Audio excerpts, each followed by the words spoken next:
Hello YouTube, this is Drugoli from Nights Than Never, and welcome to my 4th Minecraft tutorial. And in this tutorial I'm going to extend a bit on the last tutorial, which was this basic lever lock.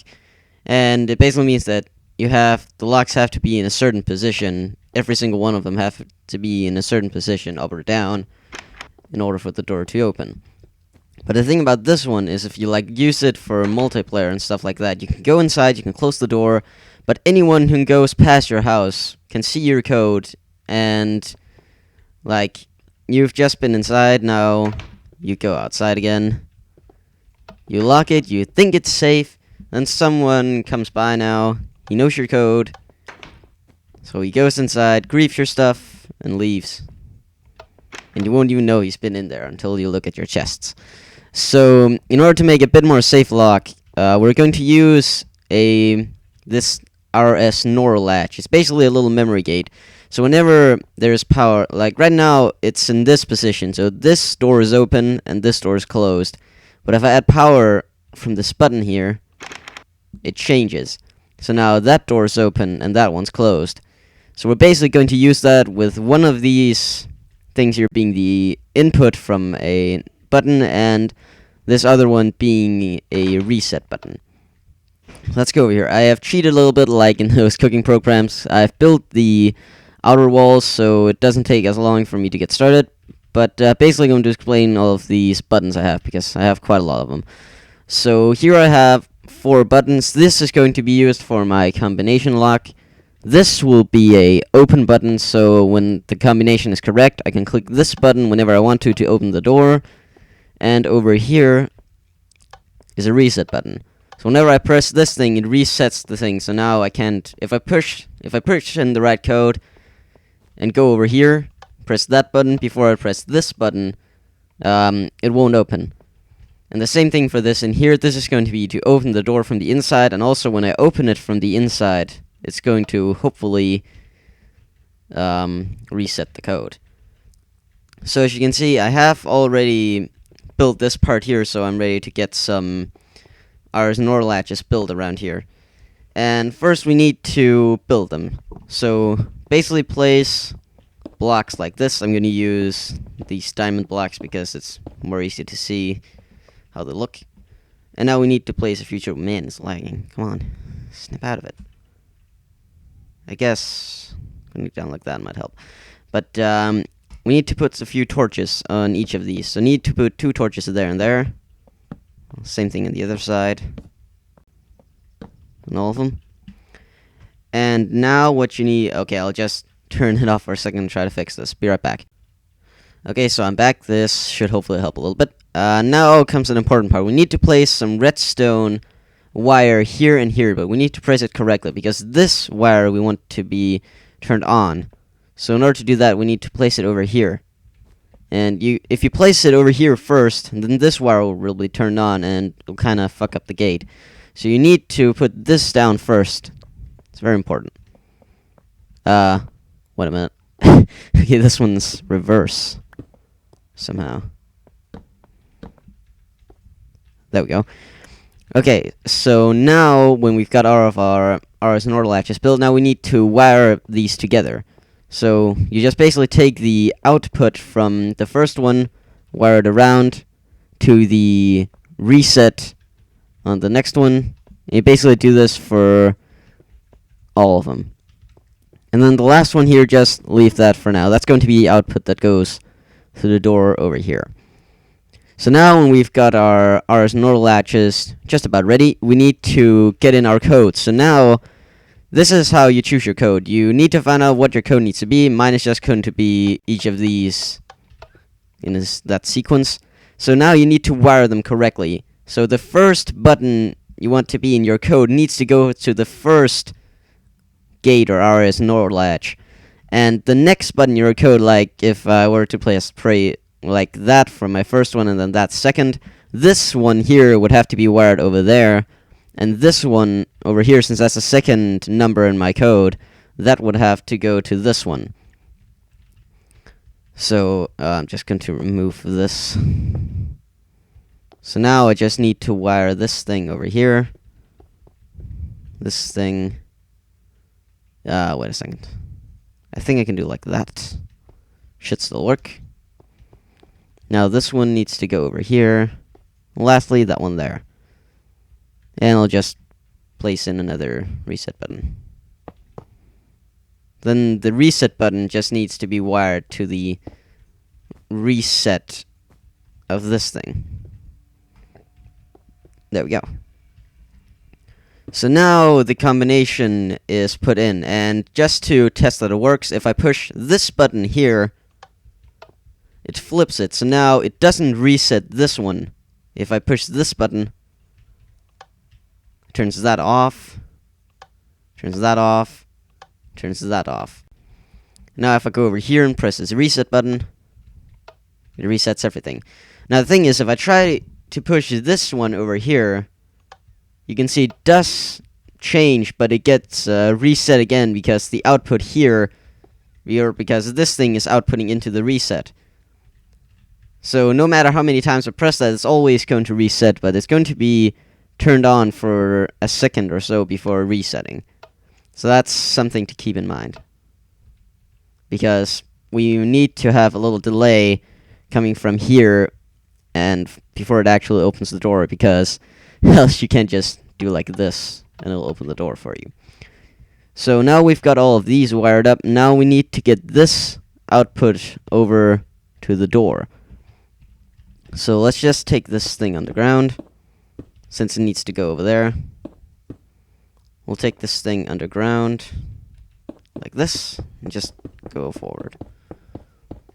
I think this is good enough. Let's see, where am I? Yeah, that's fine.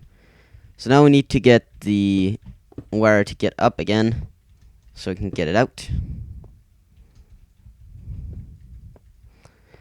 And also, one important thing to remember is you need to invert this signal. So in order to do that, I'll just go over here, place an inverter, and there we go. And now to get the delay right, you need to just place a few delays. I think doing like this is good for now. So now we also need this button to go over there. So if I do like this, it shouldn't connect to the other parts. So this is the open button. So when we press that button, it should open the door. I'll just do like this. And now it's over here as well. Awesome. Yeah, like that. Okay. So now we need something to go under the door, like a little torch or something. Where's the door exactly? It's 2 blocks more forward. Like that, I think. Pretty sure the door is... Yeah. If you do like this, the door will open when you push one of the buttons. And we can still have something covering this up. So that's very good. So get that up. And now we can cover this. So we've got our opening mechanisms pretty much hidden inside.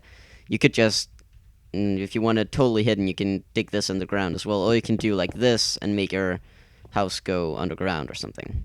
That's what I've done, where I use this kind of open thingy. So what we need to do now, we need to reverse the time a little bit. There we go. Now we need, we need to push both these buttons, we need a little AND gate over here. So if I take this thing over here, I can make a AND gate. Do I have? No, I don't. So if I do like this, we'll end up with an AND. You can see the door just opened now because it's getting power. If I do like that, it closes. So now we have this AND gate, and basically all of these two need to go to that AND gate. And now we can open the door with our code. If I go over here and just put one more of these things. So as you can see now, if I try to push both of these with a little delay, the door doesn't open. If I try to push this one, then this one, and this one, press open, still doesn't open.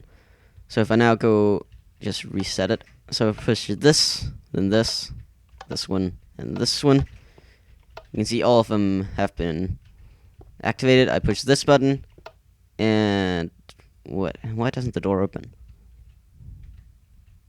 Okay, something's not right. Why is the torch on? Torch should be off by now.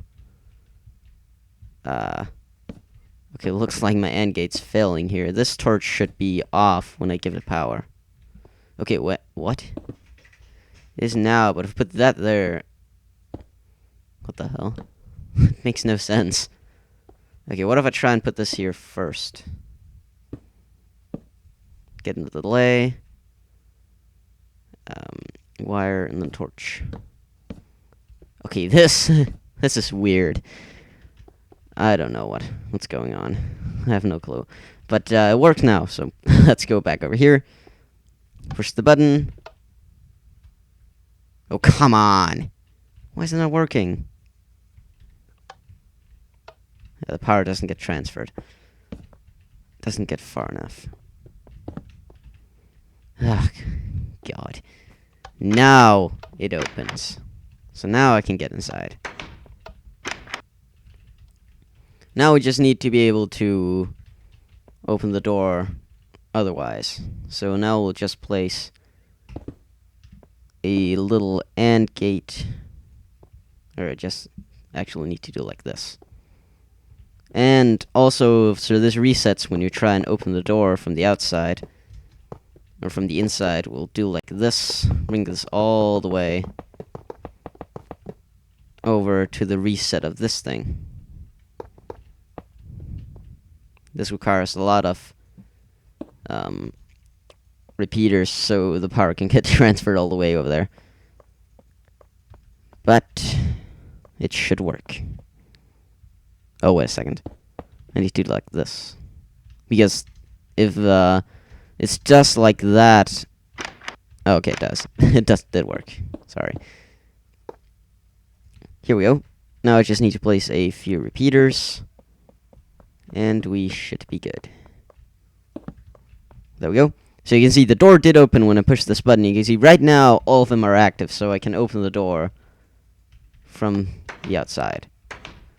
But if I push this button here, it opens the door and resets all of these. So now I can't open the door. So I think that's basically it for this episode's tutorial. So thank you guys for watching, and hopefully you could get this to work and your stuff didn't fail as much as mine did.